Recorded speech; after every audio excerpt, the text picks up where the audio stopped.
U.S. is deeply skeptical and considering taking tougher action as Iran says it will return to nuclear talks. Biden and his counterparts from the United Kingdom, Germany, and France will meet in Rome on Saturday, just one day after the U.S. imposed new sanctions on Iran related to its drone program and less than a week after Tehran announced it would return to the talks in Vienna following a months-long hiatus.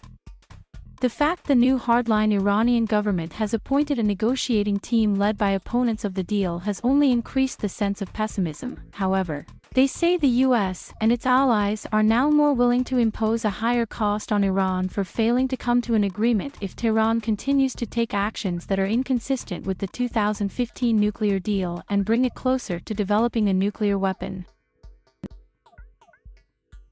Closely coordinate National Security Advisor Jake Sullivan, briefing reporters en route to Rome, said that the meeting on the margins of the G20 is an opportunity to closely coordinate with the E3 counterparts on a joint negotiating position as we work towards a resumption of negotiations, as well as level set on our understanding of Iran's progress on the nuclear program since they left the JCPOA, the Joint Comprehensive Plan of Action. The G20 meeting was announced shortly after Tehran said it would formally go back to nuclear talks in Vienna before the end of November, a return that would end a more than 4-month-long hiatus during which newly elected hardline President Ebrahim Raisi formed a government and then a new nuclear negotiating team.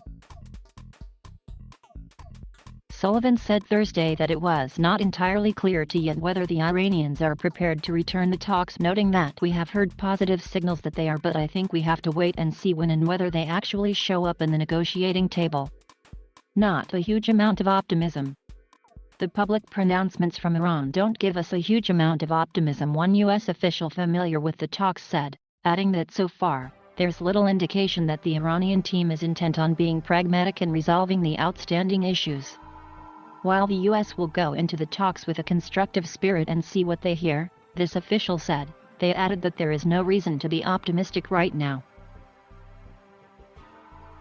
A European diplomat said that Tehran's willingness to restart talks is not a solution, but it is a reasonably significant step forward. This diplomat and others had seen Iran's delay in returning to the talks in Vienna as a stalling tactic while the country continued to develop its nuclear program.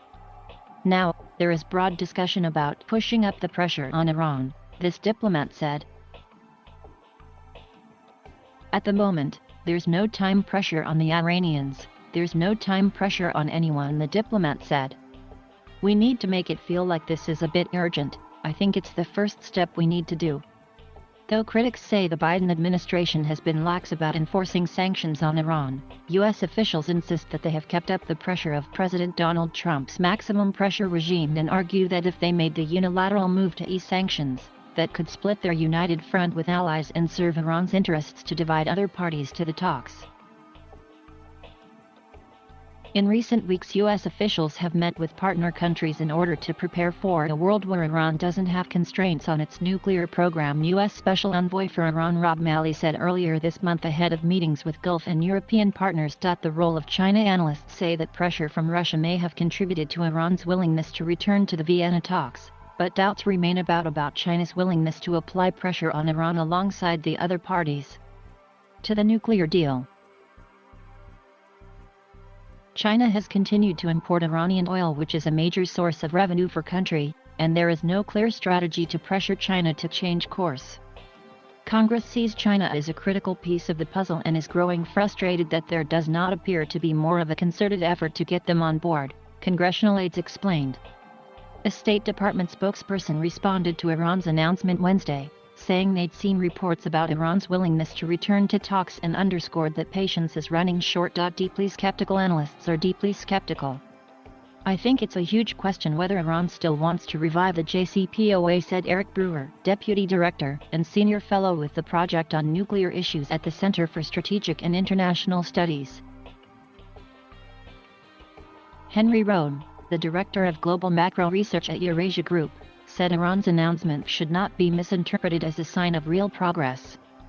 Rohn and Brewer both indicated that Iran's return to talks a matter of when, not if, in the words of Rohn, and said that Tehran is probably acting to avoid censure at a meeting of the International Atomic Energy Agency next month, because it wants to avoid blame for the talks failing. to retain support from Russia.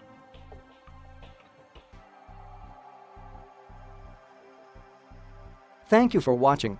Please subscribe.